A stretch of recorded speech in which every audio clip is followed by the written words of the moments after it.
Good morning everyone. ঘড়িতে এখন প্রায় 7:30 বাজে। আমার দিনটা কিন্তু ঠিক এইভাবেই শুরু হয়।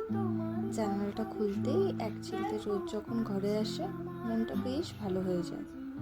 বিছানাটা চটপট গুছিয়ে নেওয়া আমার বরাবরের অভ্যেস। অনেকদিন পর বাড়িতে কাটাতে এসেছি কটা দিন, তাই আজকে ইচ্ছে হলো সারাদিন কি করব সেটা তোমাদের সাথেও শেয়ার করব।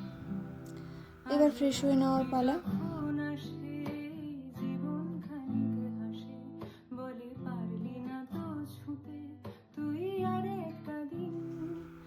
আর দিনটা এনার্জি দিয়ে শুরু করতে একটু শরীরচর্চা তো করতেই হয়, তাই না? নিজেকে ফিট রাখাটা কিন্তু মাস্ট। এই যে আমার সকালের প্রিয় সঙ্গী, 1 কাপ গরম চা। এই চায়ের কাপে চুমুক না দিলে যেন ঘুমটাই ঠিক করে ভাঙে না। চাটারই চলে এলাম আমার ছাদ বাগানে। এই গাছগুলোর সাথে একটু সময় কাটালে মনটা একদম শান্ত হয়ে যায়। নিজের কাজ তো হলো, এবার বাবার ঘরটা একটু গুছিয়ে দিই। বাবা তো নিজের মতো করে গুছিয়েই রাখে, তাও আমি একটু হাত না দিলে যেন শান্তি পাই না। এবার আসি ব্রেকফাস্টে। আজ মেনুতে আছে নলেন গুড় আর তার সাথে গরম গরম আলু ভাজা। কিন্তু আসল জিনিসটা কি বলুন তো? সকালের দ্বিতীয় রাউন্ডের চা, তবে এবার কড়া করে দুধ চা। বারান্দায় বসে এইটুকু সময় আমি নিজের মতো করেই কাটাই। বাইরের আকাশটা দেখতে দেখতে দিনটার প্ল্যানিং করে ফেলি। কাজকর্ম সেরে চটপট স্নানটা করে নিলাম। স্নানের পর অল্প একটু স্কিন কেয়ার, খুব বেশি কিছু নয়, জাস্ট বেসিকটুকু। স্কিনটা হাইড্রেটেড থাকা কিন্তু খুব জরুরি। এবার আমার পুজোর সময়। পুজোর আগে চলে এলাম ছাদে। সারা বাড়ির মধ্যে ঠাকুর ঘরটা আমার সবচেয়ে প্রিয় জায়গা। এই যে বারান্দায় বসে শান্তিতে চা খাওয়া, ঠাকুর ঘরে সময় কাটানো, এসব কিন্তু রোজকার ভাগ্য নয় আমার।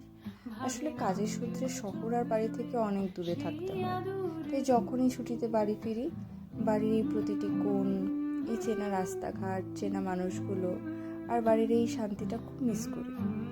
বাড়ির টান যে কী জিনিস সেটা বোধহয় আমার মতো যারা বাইরে থাকে তারা ভালো বুঝবে।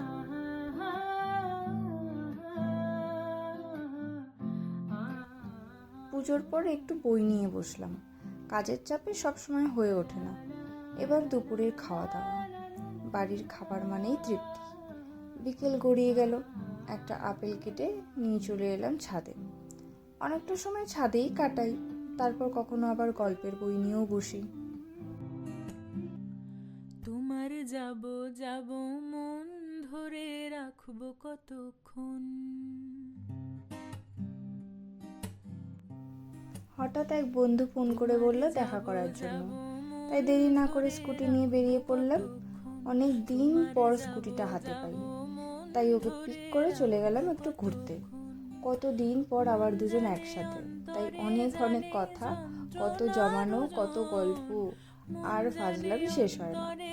আর কোন জায়গায় ঘুরতে এসেছি সেটা তোমরা অনেকেই নিশ্চয়ই চেনো। আর এই বিকেলবেলা স্কুটি করে ঘুরতে আমার তো খুব ভালো লাগে।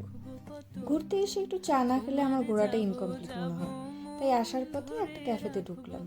আমি এখানে প্রথমবারই এসেছি, তবে জায়গাটা বেশ কজি আর শান্ত। আমার তো বেশ ভালো লেগেছে। তোমরা যারা জানো না, চাইলে আমি লোকেশন শেয়ার করে দেবো। আড্ডা দিতে দিতে খেয়ালই ছিল না এবার বাড়ি ফিরতে হবে। বাড়ি ফিরে ফ্রেশ হয়ে ল্যাপটপ নিয়ে বসে পড়লাম। কিছু কাজ আর পড়াশোনা বাকি ছিল, সেগুলোই সেরে নিচ্ছি। এদিকে একটা সারপ্রাইজ ট্রিট পেলাম ছোটোখাটো ফ্রম দাদা। গিফটে হলেও মাঝে মাঝে একটু খাওয়ায়। এবার একটু রিল্যাক্স করার পালা। টিভি দেখাটা বাড়ি আসলেই একটু হয়। ওদিকে বাবার ডাক শুরু, ডিনারের সময় হয়ে গেছে। তাড়াতাড়ি ডিনার করে নিলাম। আমি বাড়ি আসলে আমার ফেভারিট আইটেমগুলো রান্না হয়। বাইরে থাকলে নিজের একদম যত্ন নেওয়া হয় না, তাই সময় পেলে একটু স্কিন কেয়ার, হেয়ার কেয়ার করে নিই। ব্যস্ততার মাঝে নিজের জন্য সময় বের করাটা খুব জরুরি। আর সবচেয়ে জরুরি হলো অনেক অনেক জল খাওয়া, যেটা আমার খুবই কম হয়। তো চলো, আজকের মতো ব্লগটা এখানেই শেষ করছি। তোমাদের আজকের দিনটা কেমন কাটলো কমেন্টে জানিও কিন্তু। যদি ভিডিওটা ভালো লাগে আর তোমাদের ভালোবাসা পাই, তবে খুব তাড়াতাড়ি আবার আসবো নতুন কোনো ভিডিওতে। সবাই সুস্থ থেকো, ভালো থেকো। আজকের মতো টাটা।